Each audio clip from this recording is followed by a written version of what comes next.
What is up, my fellow Chibits? Today, I'm here to bring all of you a new anime review of Fate Kaleid, Episode 2 of Season 4. Oh my god. The Kirei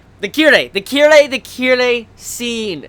That, rejoice, boy. Fucking rejoice, dude. Mapo Tofu. That was just, that stuff, that entire scene.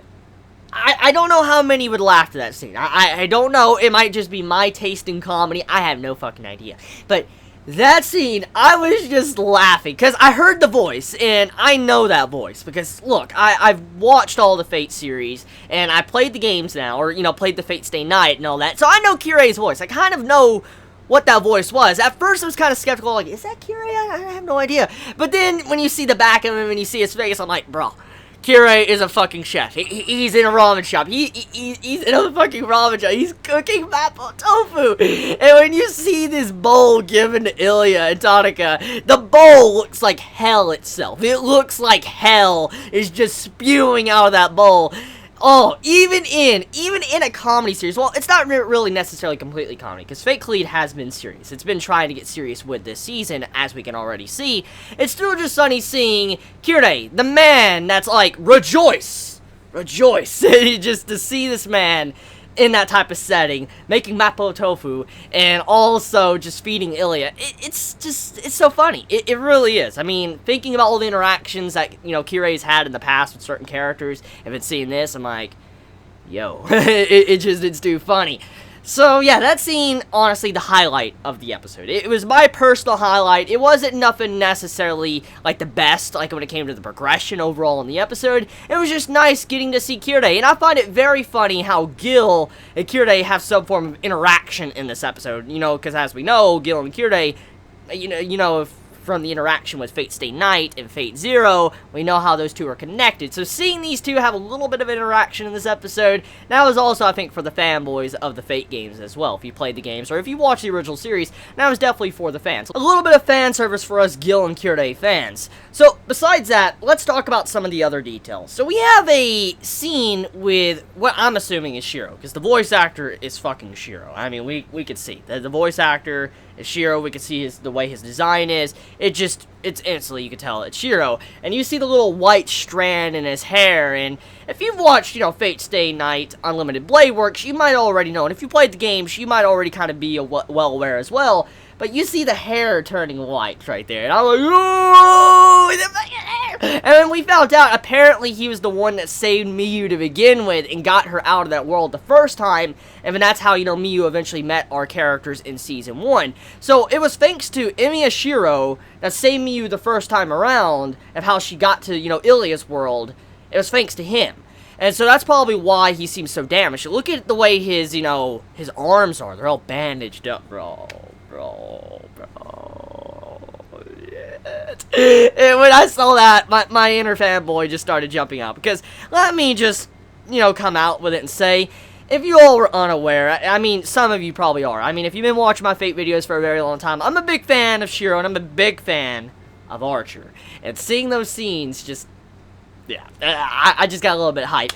So, that scene right there was very good setup. I like the setup, and hopefully Shiro won't just be confined in, you know, the jail cell. Hopefully he does have a role to play, because I'd be very, very, very disappointed, honestly, especially with seeing the, like, the little white strand in his hair, and his arms being bandaged up. I mean, he looks like he's, you know, wounded quite bad, but, I mean, I would like to see him fight, or do something. I would really like to see him do something besides just, you know, talking in a jail cell. So, hopefully this isn't the last time we see Emiya Shiro in Fate Kaleid Season 4. I just really hope it is not the last time we see it, because I do want to see him have some form of role. I know Illya is the main focus character alongside of Miyu, but I do want to see Emiya Shiro. Hopefully he does have some focus in the upcoming events. So, besides that, Gil. Little Gil, the child Gil, he makes an appearance in this episode, and as I kind of already slightly talked about, he had an interaction with Kirei.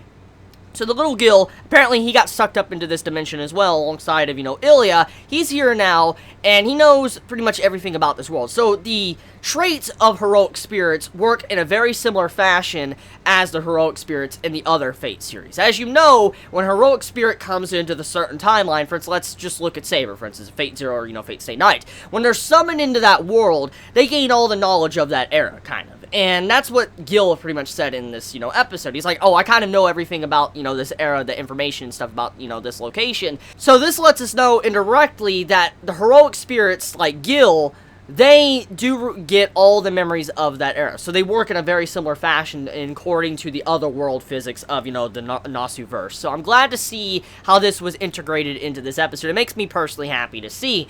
Now, at the end of the episode, we also have it to where there's going to be a Gil versus Gil match, bro. If there's one thing I've always wanted to see, I've always wanted to see Gil versus Gil. Just imagine the devastation of Gilgamesh versus Gilgamesh. Granted, that's a female Gilgamesh, and it's not really Gilgamesh, I'm assuming not, unless it's a heroic spirit that's summoned, but it's funny just to see Gil versus Gil, even if it's just abilities. It's crazy, because now we have little Gil, that's, Gilgamesh as a child, versus this female adult-looking Gilgamesh that's wearing his armor. I'm like, yo, this is gonna be epic, because you just see you just see the weapons. Oh my god, dude, it just that was such a good scene. A good way to cliffhanger the episode. And when you see little Gil and all that just looking, I hope we get to see a fight. I really hope we get to see a fight between these two and see, like, maybe this little Gil using his, his noble phantasm against this other Gil. I hope that happens. I really hope we get to see a fight like that. Just imagine. It would be like Imiyashiro versus Gil all over again. It was like war versus war itself. Just, So yeah, episode overall, I think it was a very good episode. I mean, it had its comedy moments like Fate Kaleid usually has, and I mean, it needs to have comedy because that's one of the main foundation blocks of Fate Kaleid, but it did have a lot of serious moments, and I do appreciate that when it comes to this season of Fate Kaleid. It's definitely a huge improvement to, last season. Last season was good in its own ways, but I wanted a more serious atmosphere, and I'm glad Season 4 is delivering that on that fact. So let me know your thoughts in the comments below. You all have a wonderful day or night wherever you live. Please be safe. Chibi out.